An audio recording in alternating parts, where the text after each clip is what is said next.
Chair, Representatives Osborne and Cushing move House Bill 177 on a special order to the next one. Okay, so you didn't need to say that. We got a vote. Well, it takes 2/3 to suspend the rule. Representative Osborne and Cushing move that House Bill 177 be special ordered to the next piece of business on the calendar. Are you ready for the question? Division has been requested. This will be a division vote. Division!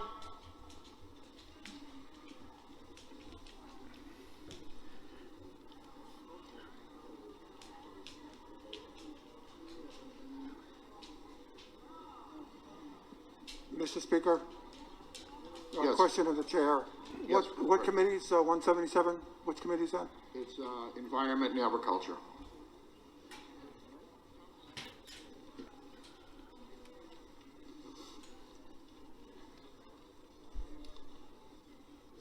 Members, take your seats. We have a division vote.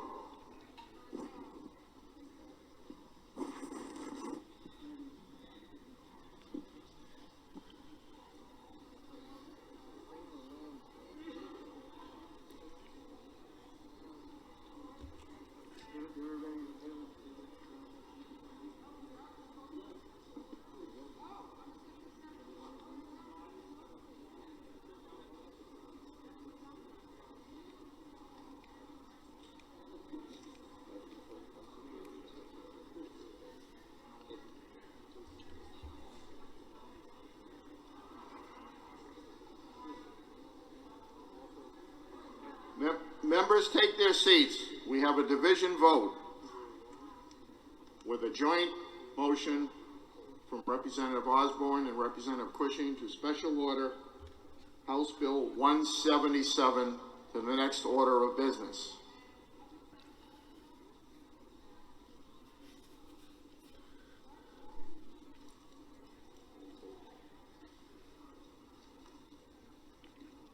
This is a division vote. If you're in favor, you'll press the green button. If you're opposed, you'll press the red button. Voting stations are open for 30 seconds.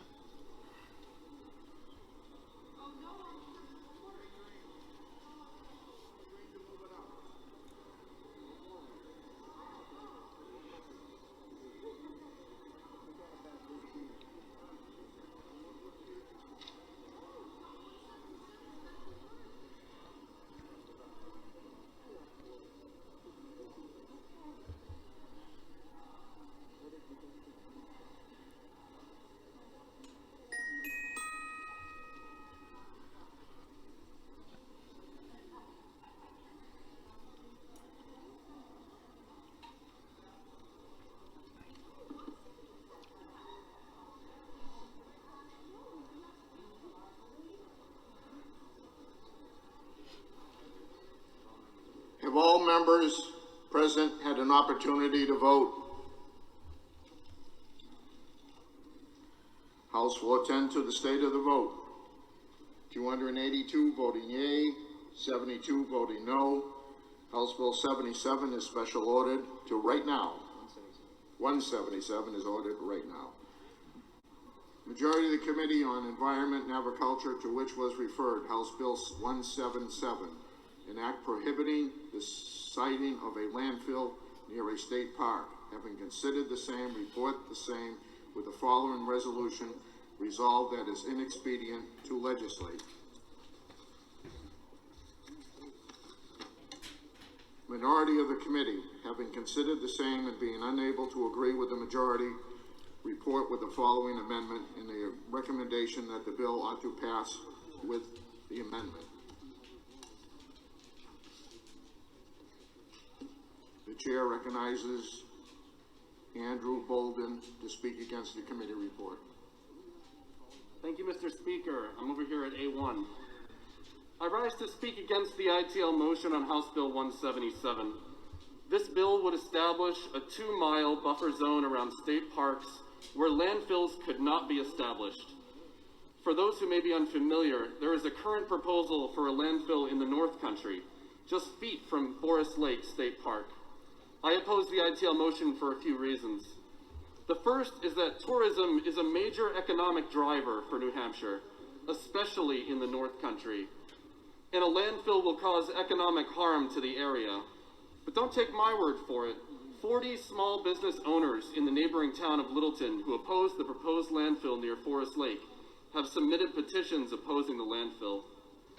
I'd like to think that they know better than any of us about the economic implications of such a project for their local area. Even the Commissioner of Business and Economic Affairs took a position against this landfill on NHPR earlier this year. It's clear to me that our state parks are a critical ingredient in the secret sauce of our tourism industry.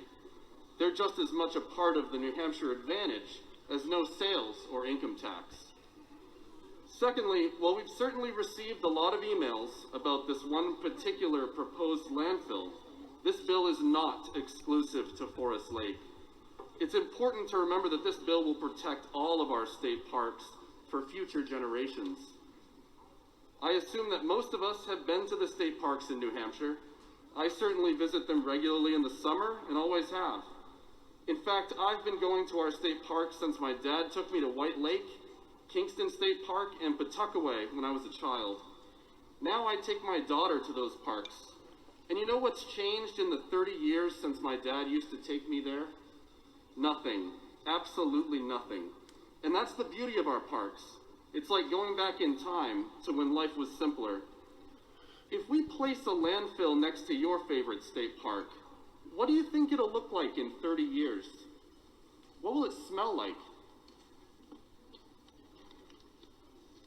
While deciding how to vote on this bill, it's important to understand that there's only two types of landfills in the world: those that leak and those that will leak. This is not hyperbole.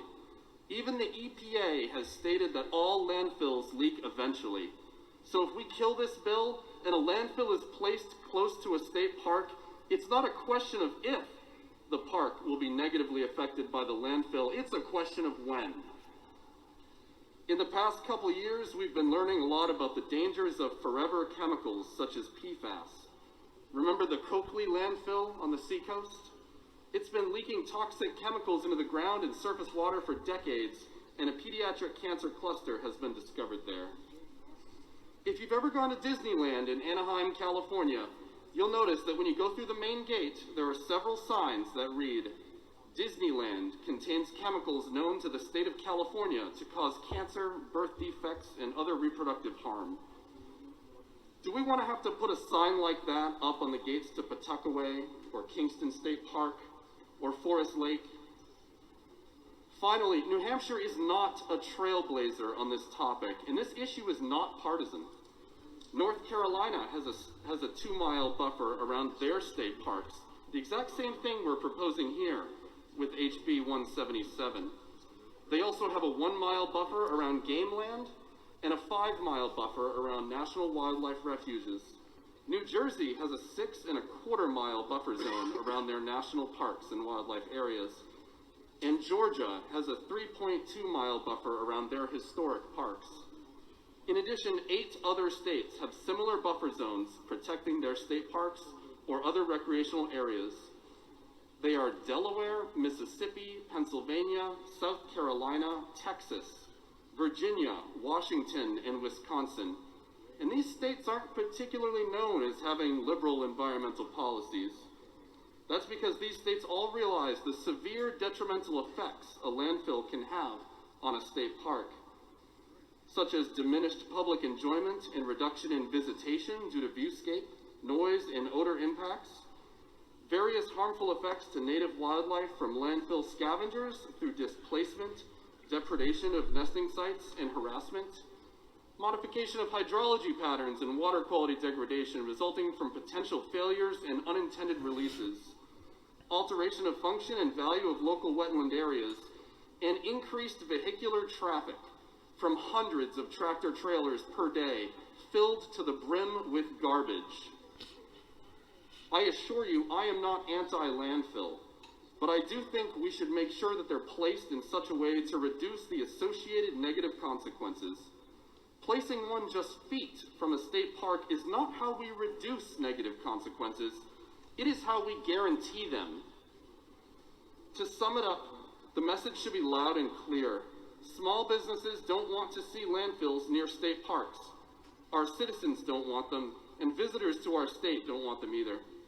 This is a common sense policy that protects all of our state parks from the severe negative consequences of nearby landfills.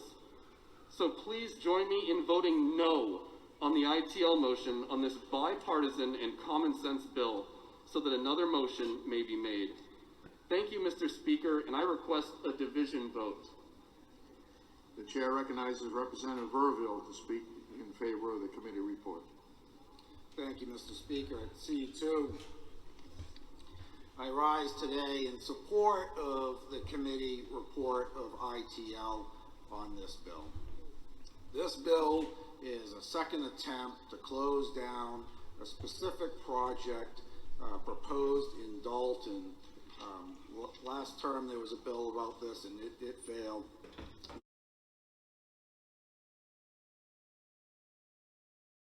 And this is simply another attempt. We hear a lot about the importation and exportation of trash as being part of this issue. That if this landfill opens, they can import trash. And that's right. Every landfill can import trash. Based on recollection of testimony, New Hampshire is about in balance with the amount of trash we import versus export. The Interstate Commerce Clause, federal law regulates that. There's nothing you can do about that.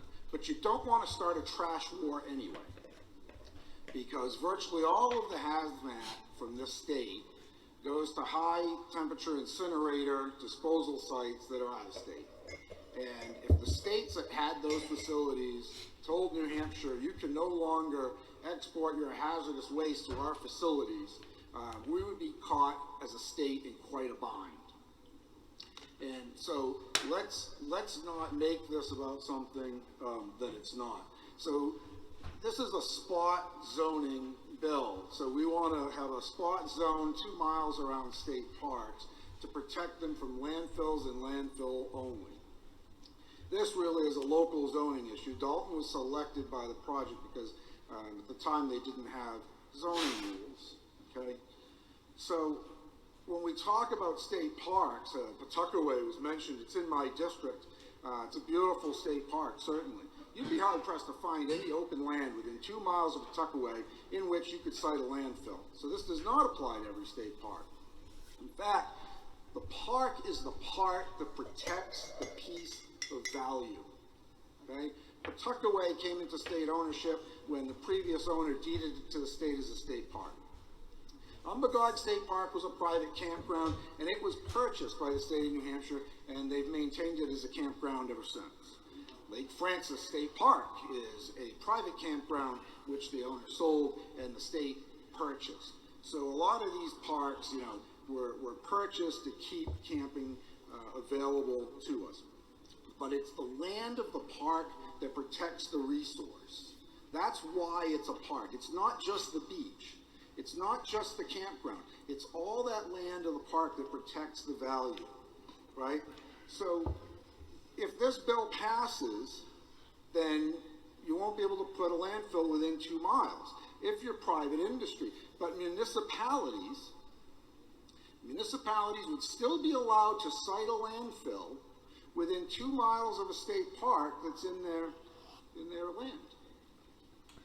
So if this bill passes, the citizens of Dalton might decide, well, instead of having a private dump and collecting taxes from that, we should open a municipal dump and set tipping fees appropriate so the amount of volume we bring in completely offsets our tax burden, and then the rest of our residents could live property tax free.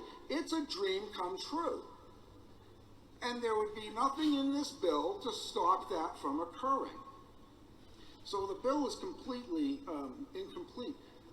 A lot of the testimony that we heard as a committee was to the protection of surface waters, that there was a fear of contamination from that proposed landfill into Forest Lake, right? But there's nothing in this bill that protects surface waters generally, only if the state park happens to have surface water within it. So it doesn't get to that part. The 2 miles is completely at random. There's no scientific rhyme or reason or why it has to be 2 miles, other than the project in Dalton would actually be within that belt. So that's, I guess, why that's probably there. When we talk about tourist revenue, I went up and saw the site of the landfill. I met with landowners on Forest Lake, and I went to the state park. And it's a small state park. It's got a lot of land, but the road cuts near the lake. The developed part is on the left, and you got a parking lot, a playground, a bathroom, and maybe a beach that's probably 100 feet long. And by my recollection, it faces west. And the landfill is out the lake up to the north. You can't see the proposed landfill site from the beach of that state park. The rest of the property goes up a steep slope and really is just open forest. That's what this is. This bill, I understand why they filed it, but this is a bad bill. It's spot zoning. So what comes next, right? What else are we going to protect? Because somebody wants to build a chemical plant, where somebody wants to, bring farming into the community, and the neighbors don't want the smell of chickens or cows, so we decide we're going to ban certain types of agriculture around certain pieces of property. What about the property rights of all the people within that 2-mile radius around that park boundary, right? So now we're telling them what they can't do with their land, or something that's basically pinned for one project. I'm sympathetic. We were the terminus of Northern Pass in Deerfield. I understand the motivation. I was against this type of legislation then, and I'm against this legislation now. It's for all these reasons that I would ask you now to press the shiny green button in support of the ITL recommendation on House Bill 177. Thank you, Mr. Speaker. Point of order, Mr. Speaker. Nate, what is your point of order? The previous speaker referenced a legislation from the previous session and a bill that did not pass, and it did pass, and it was lumped in with the bills that were then vacated. Okay, So I'm looking for a clarification. I wanted to make sure that the record was reflected correctly, that the legislation from the last session did pass, and the 5 representative did misspeak, maybe? I don't know what the legislature. I don't know what it was. I'm sorry. I mean, I can't give you an answer to something I don't have an answer to. Thank you. I don't know. I don't know what piece of legislation it was, and I mean, we don't have the ability right now just to quickly look up something and what passed and what didn't pass. Right, it was a piece of legislation filed by the legislator from Littleton, Elaine French. It did pass, and when we got to the session that was vacated because of the pandemic, it was a bill that was lumped in with everything else and vacated. I just wanted to make sure that the record was reflected correctly. Thank you. Thank you. Mr. Speaker, Mr. Speaker, Who is, Mr. Speaker, CB3, Stapleton, Representative Aaron was. up here, Yeah. B3. yeah, over at C3, Representative Aaron, I would like to know if my colleague from Deerfield would take a question. Representative Verville, Thank you, Mr. Speaker. Representative Verville Thank you, will take a question. colleague. I have a question about how much land, if we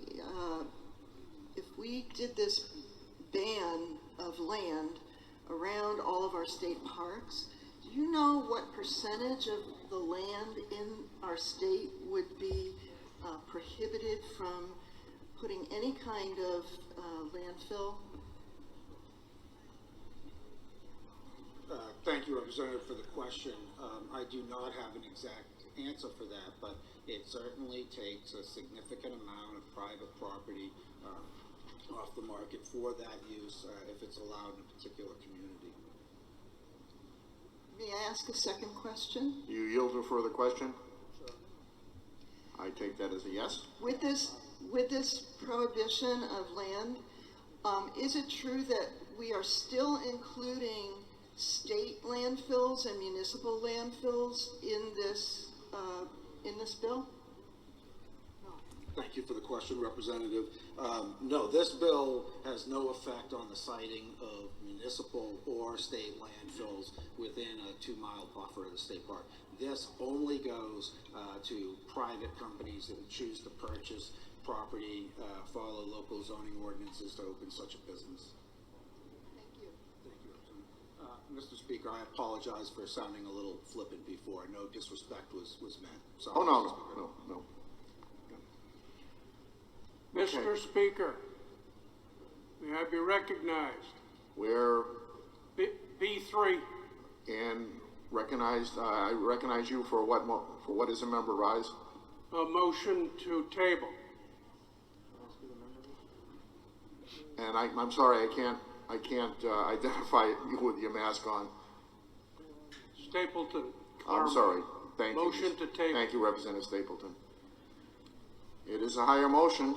Division. A division has been requested. Mr. Speaker, I'd like to do a PI against table. Oh, A1. yes, okay, all right, yes. Yeah. The motion before us is a tabling motion on House Bill 177. Members will be in their seats.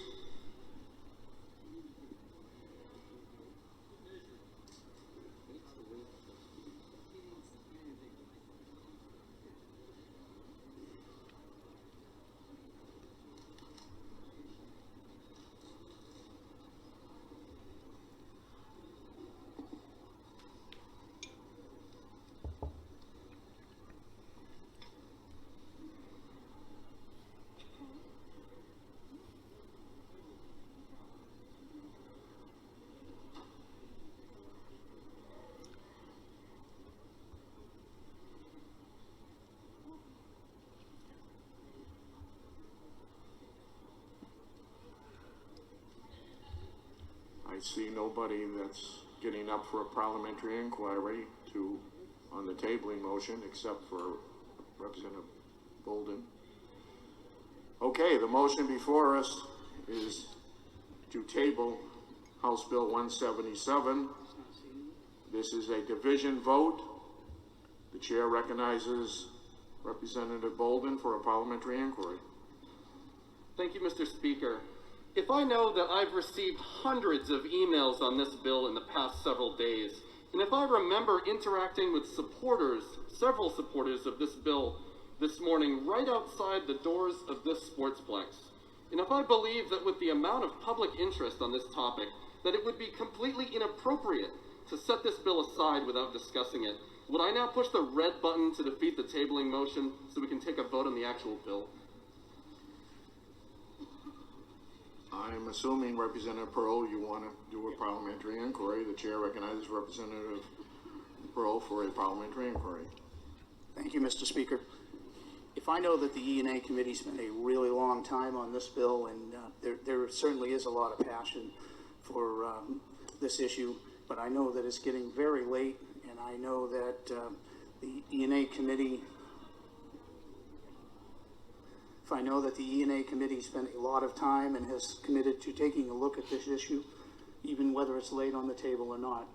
And Mr. Speaker, finally, if I know that there's some real concerns with this bill on the spot zoning and the private landowner rights that we felt would be compromised, would I just lay this bill on the table and let the E&A committee take a look at it in the second half of this term? Thank you. The motion before us is to lay House Bill 177 on the table. This is a division vote. If you're in favor, you'll press the green button. If you're opposed, you'll press the red button. Voting stations are open for 30 seconds.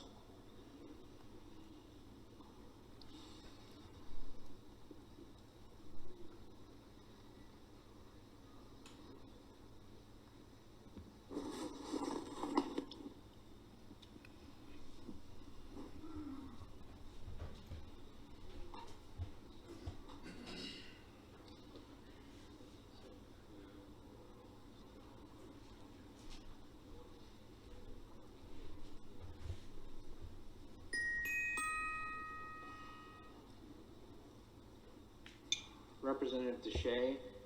Okay. Representative Fontenot, Representative Harley, Harrington left. Representative Harvey Bolia. Representative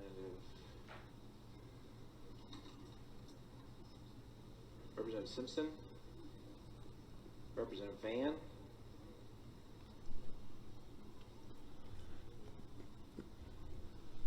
She left. I think that's it. Have all members present had an opportunity to vote? House will attend to the state of the vote. 174 voting yea, 183 voting nay. The tabling motion fails. You've had a request for a division vote and we're ready to go. We have had a request for a division vote. We are past the testimony stage, and we are now on to the vote itself.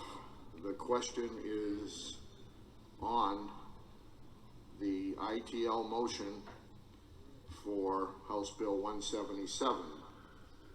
It is a division vote. The chair recognizes Representative Thompson for a parliamentary inquiry.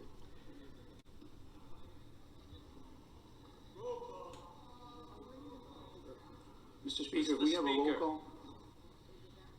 If I know that state Wait a minute, Representative. Representative Pearl has requested a roll call. Is that sufficiently seconded? Point of order, Mr. Speaker. We're in the voting mode. The member was already speaking. Do we usually change the type of vote when somebody's speaking?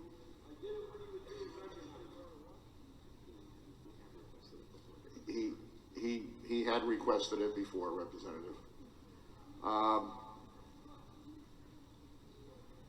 This will be a roll call vote. The chair recognizes Representative Thompson for a parliamentary inquiry. Mr. Speaker, if I know that New Hampshire state parks attract tens of thousands of visitors to the state every year, and that the NHBR says tourism generates revenue for the state and the state's businesses in the amount of more than $5 billion a year. Mr. Speaker, if I know that landfills produce air, noise, dust, potential water pollution, and our rivers and streams and ground and surface waters can become contaminated, and attract large flocks of seagulls that carry bacteria and fecal matters to the lakes and the ponds of our beautiful state. And if I know that trucks that carry trash to these landfills cause substantial increases in truck traffic on the state's roads, decrease property values, and large companies to make huge profits by dumping out-of-state waste in New Hampshire.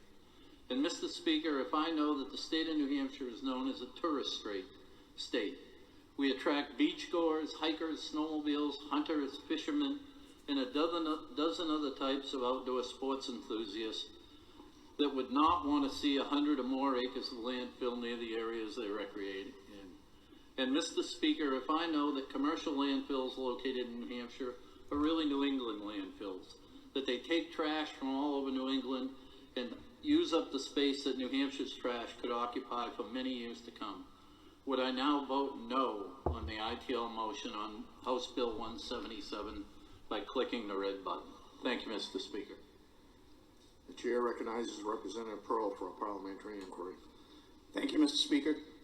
Mr. Speaker, if I know that the E&A committee spent a lot of time on this bill and that is an issue that is very concerning to the committee, and they have expressed a sentiment to look into this situation with citing landfills.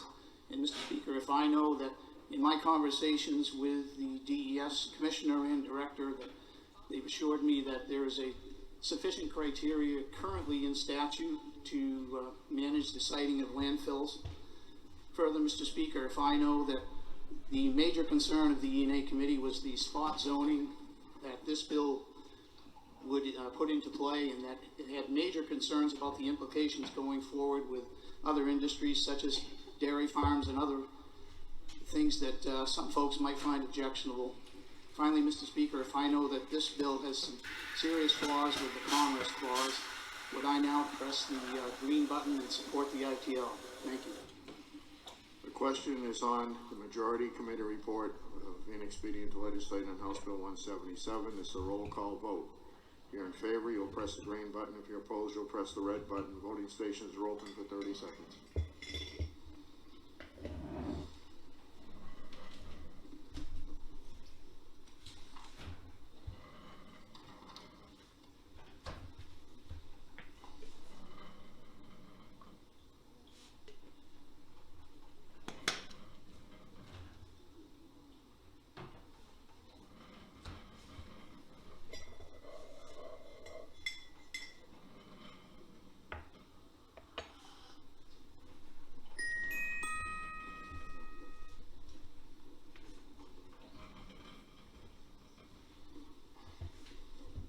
Representatives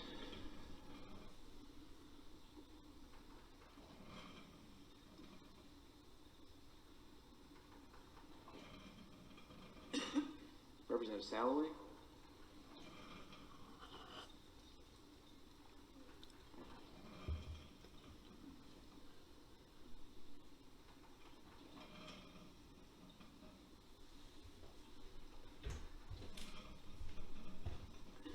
If all members present had an opportunity to vote, House will attend the state of the vote. 171 voting yea, 187 voting nay. The motion for ITL fails. Mr. Speaker, A3.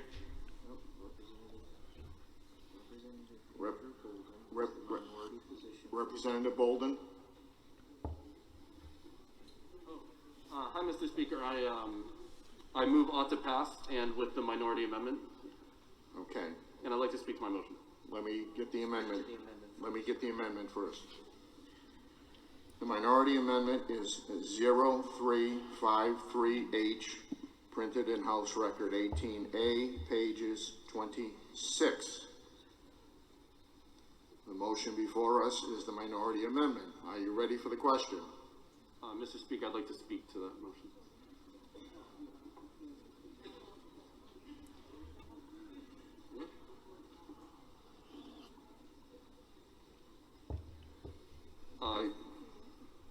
Am I recognized? I'm sorry. You're recognized to speak? Yes. Thank you, Mr. Speaker. I'll be very brief. I just want to explain the amendment.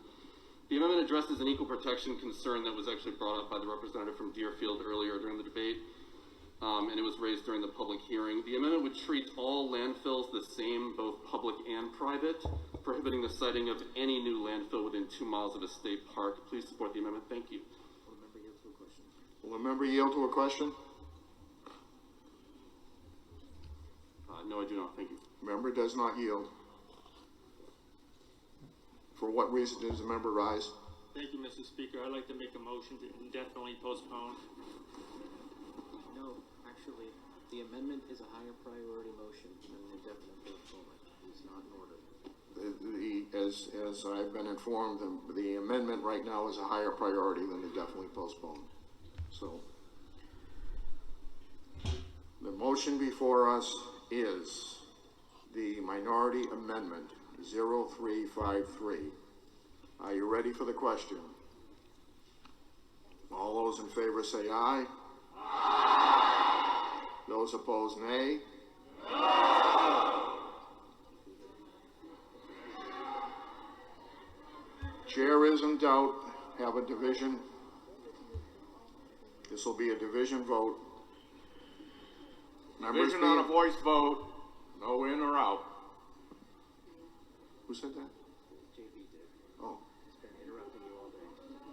Go ahead and just, This is a division vote for the members in the chamber only. If you are in favor of the minority amendment, you will press the green button. If you are opposed, you will press the red button. Voting stations are open for 30 seconds.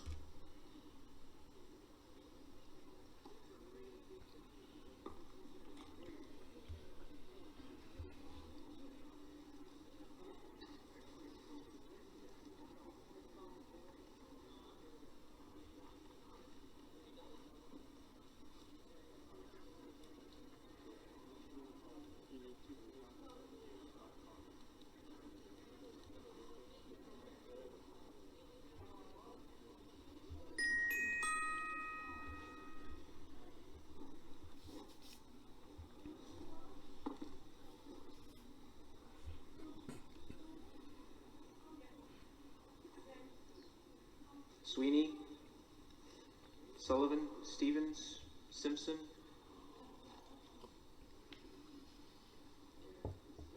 Representative Gagné.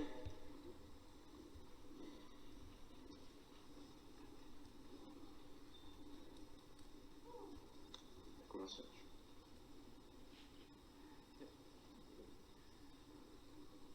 Have all members present had an opportunity to vote? House will attend to the state of the vote. 251 voting yea, 104 voting nay. Minority amendment passes.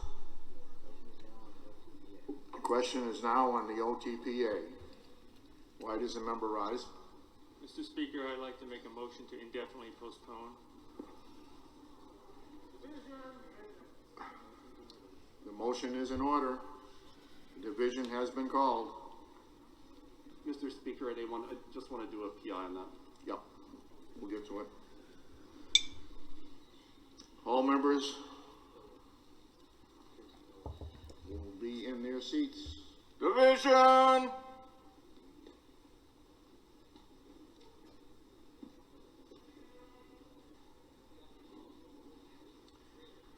The motion before us is indefinite postponement on House Bill 177. The chair recognizes Representative Bolden for a parliamentary inquiry. Thank you, Mr. Speaker. If I realize that the will of this body is becoming clearer and clearer, would I now vote red to oppose the indefinitely postponed motion? Okay, the motion before us is indefinite postponement on House Bill 177. This is a division vote. If you're in favor, you will press the green button. If you are opposed, you will press the red button. Voting stations are open for 30 seconds.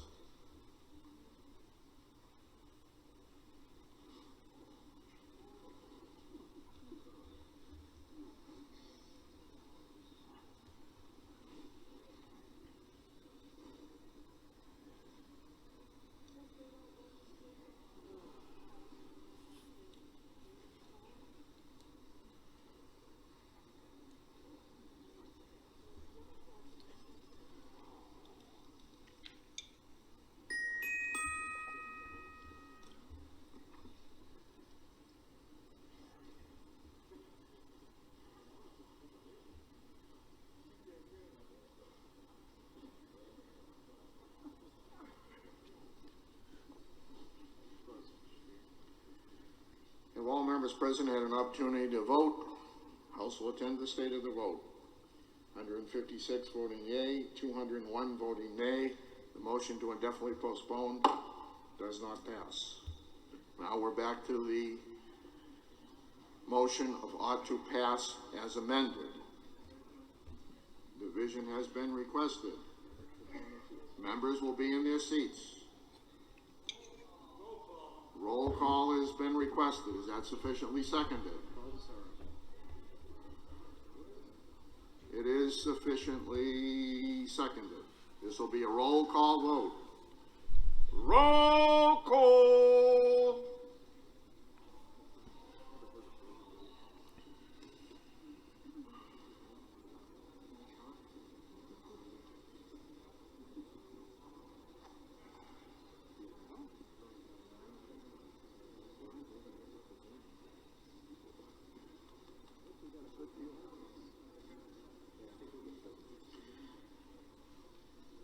Motion before us is ought to pass as amended on House Bill 177. This is a roll call vote. If you are in favor, you will press the green button. If you are opposed, you will press the red button. Voting stations are open for 30 seconds.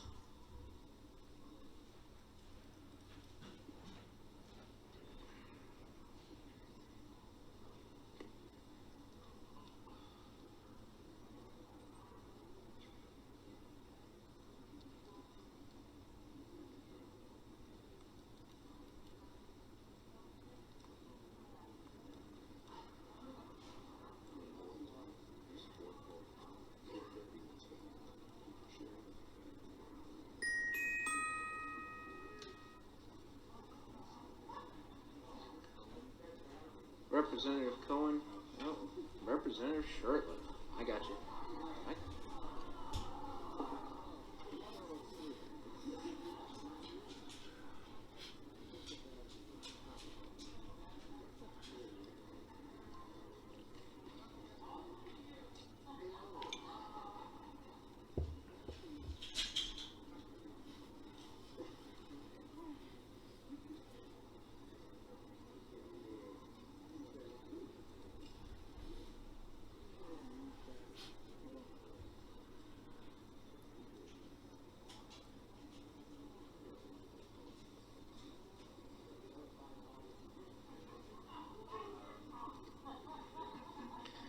here by yourself, Representative. Representative Nodder.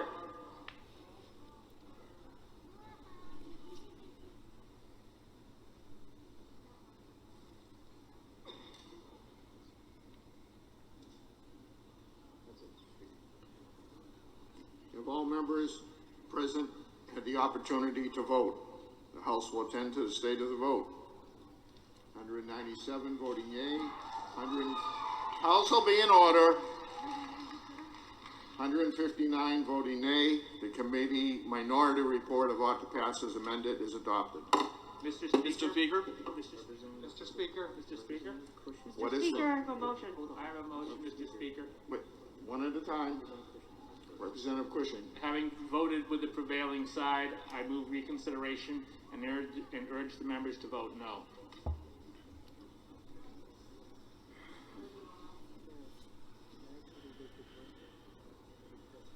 There is a motion for reconsideration, and it is a division vote.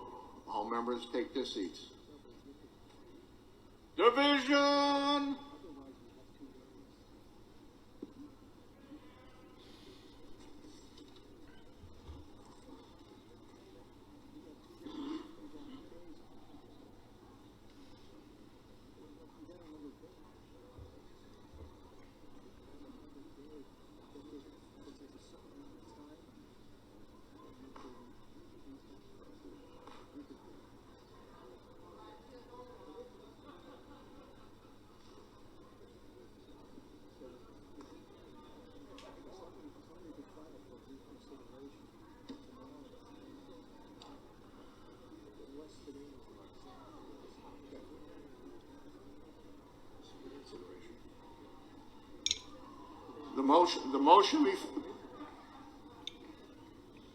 The House will be in order. The motion before us is reconsideration on House Bill 177. This is a division vote. If you are in favor of reconsideration, you'll press the green button. If you are opposed, you'll press the red button. Voting stations are open for 30 seconds.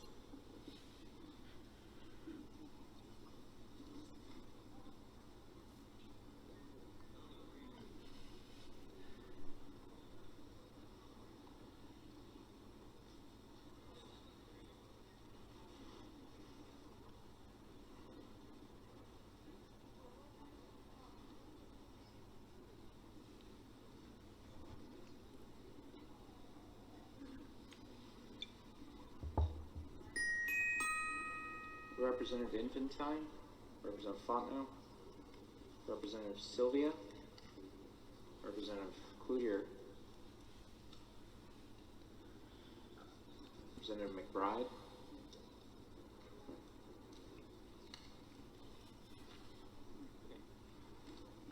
All members present had an opportunity to vote. House will attend to the state of the vote. 144 voting yea, 209 voting nay. The motion for reconsideration fails.